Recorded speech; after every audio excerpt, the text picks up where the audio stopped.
MySQL na prática. Na aula de hoje nós vamos falar um pouquinho sobre index, né?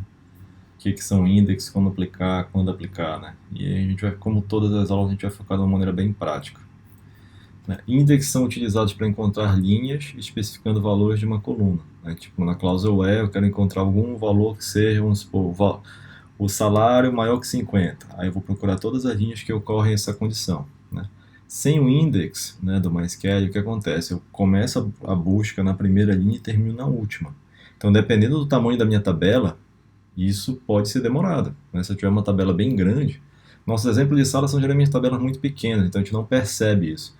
Então, nesse exemplo aqui, eu coloquei uma tabela relativamente grande, um banco é relativamente... A estrutura é relativamente simples, mas tem muitas linhas, para a gente perceber esse tempo dessa consulta. Então, os índices agilizam as consultas, tá? Porém, eles tornam a escrita um pouco mais lenta, né? Porque ele tem que manter o índice atualizado, né? E nem sempre colocar índice tudo é bom, né? A gente vai ver alguns casos. Índices duplicados são péssimos, né? Índices redundantes são muito ruins a nível de performance, e índices não utilizados também são péssimos. Não adianta tu criar um índice que tem um custo de escrita e isso tu não vai utilizar na consulta, certo? O que a gente vai ver aqui? Nós criamos aqui, eu criei aqui um banco, um esquema que eu chamei de otimização, né? Ele tem apenas uma tabela T, né? Que tem uma chave e duas colunas, A e B. É um exemplo, tipo, apenas didático, né? E nessas colunas eu tenho vários valores que eu estou repetindo aqui, certo? Isso aqui já está criado aqui do lado. Já criei aqui otimização, né? Tem a tabela aqui do lado. E eu dei um insert nesses valores todos. Eu dei vários Ctrl+C e Ctrl+V aqui, certo? Então vamos rodar aqui para a gente ver quantas linhas tem. Eu tenho 80 mil linhas nessa tabela, tá? E eu vou fazer dois testes básicos, tá? O primeiro é o seguinte, vou dar um select, pegando tudo na minha tabela T, onde A igual a 20 e B igual a 16. Eu vou rodar isso aqui. O que eu estou interessado não é nem na consulta em si, mas bem aqui, ó, nesse tempo de resposta, tá? Voltaram 80 linhas em 0.020 segundos. Tá? É esse tempo que eu estou interessado aqui. O objetivo é baixar esse tempo, né? Como eu estou rodando localhost numa máquina razoável e meu banco só tem 80 mil linhas, né? Então, tipo, a gente não está demorando mais que muito tempo. A gente vai baixar esse tempo aqui, tá? Deixa eu ver aqui. E a outra aqui, eu vou fazer um select, né, dos valores de A maior que 20 e vou dar um order by em B, né? Vou rodar essa consulta aqui. Mais uma vez, o resultado em si não me importa. Me importa o seguinte, voltaram 1000 linhas e meu tempo de resposta foi 0.31. Tá? Se eu der um explain aqui na minha query, né, se eu for analisar isso aqui, eu vou focar nessa parte aqui, olha, quantidade de linhas, né, dessa cláusula. Ele foi buscar praticamente todo o meu banco, né, ele leu todo o meu banco, 78 mil linhas que ele foi ler, né, nessa consulta aqui. Tá? O que a gente vai fazer é o seguinte agora. Eu vou criar... Como é que eu crio um índice? Eu podia ter criado, adicionado esse índice na criação da tabela, mas eu posso também alterar esse índice, né? Então eu vou adicionar esse índice agora. Se nós formos aqui na tabela, na estrutura da tabela, eu tenho só um índice, que é a chave primária. Tá? Então eu vou pegar isso aqui e vou dar um alter table aqui na minha tabela T e vou adicionar esse índice que eu chamei de A, index A, na coluna A. Tá? Então só na coluna A eu vou adicionar esse índice. Então venho bem aqui, dou um refresh, né, e eu tenho mais esse índice A aqui. Então os tempos que eu tinha, né, eram 0.20 e 0.31. Então bora ver aqui. Eu vou rodar novamente aqui, né? Esse aqui caiu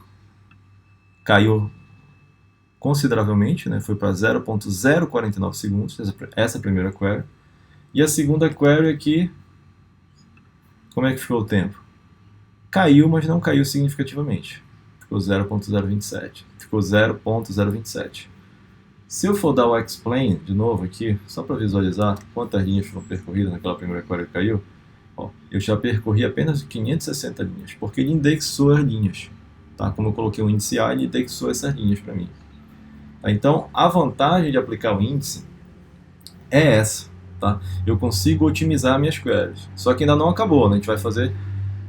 nós vamos utilizar outros índices. Então, eu já tenho um índice no A, né? Eu vou adicionar agora um índice na coluna B.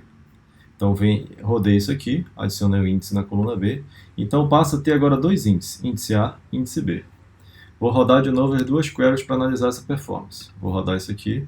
Mais uma vez, não me interessa o resultado. Não me interessa o resultado aqui, me interessa mais o tempo. Ficou 0.0042. E como adicionei o índice na B, ficou o resultado 0.062. Né? Então eu tive um ganho de performance nos dois. Tá? Só que eu estou com uma outra estratégia. Né? Qual é a outra estratégia? Em vez de criar um índice, já que eu estou usando as duas colunas, em vez de criar um índice para A e um índice para B, qual seria a minha performance se eu criar um índice para as duas colunas? Tá? Então eu vou pegar, como criar índices redundantes não é interessante, né? Eu vou dar o drop nesses dois índices. Eu vou dar uma atualizada aqui, você vai ver que a tabela otimização, na minha tabela T, eu vou ter só a chave primária. E eu vou adicionar esse índice composto aqui, que eu vou chamar de index AB. Né? Adicionei esse index AB aqui, que ou seja, é um índice que utiliza as duas colunas ao mesmo tempo. Né? E vamos ver o tempo de resposta. Eu vou fazer a primeira consulta. Meu tempo de resposta caiu para 0.0018. E o meu tempo de resposta para a segunda query caiu para 0.026. Tá? Então, o que a gente pode assumir aqui? Que adicionando esses dois índices nessa ordem, eu tive um ganho de performance na primeira query e uma perda de performance na segunda query. Vou testar a última alternativa. Né? Eu vou dar o drop nesse índice.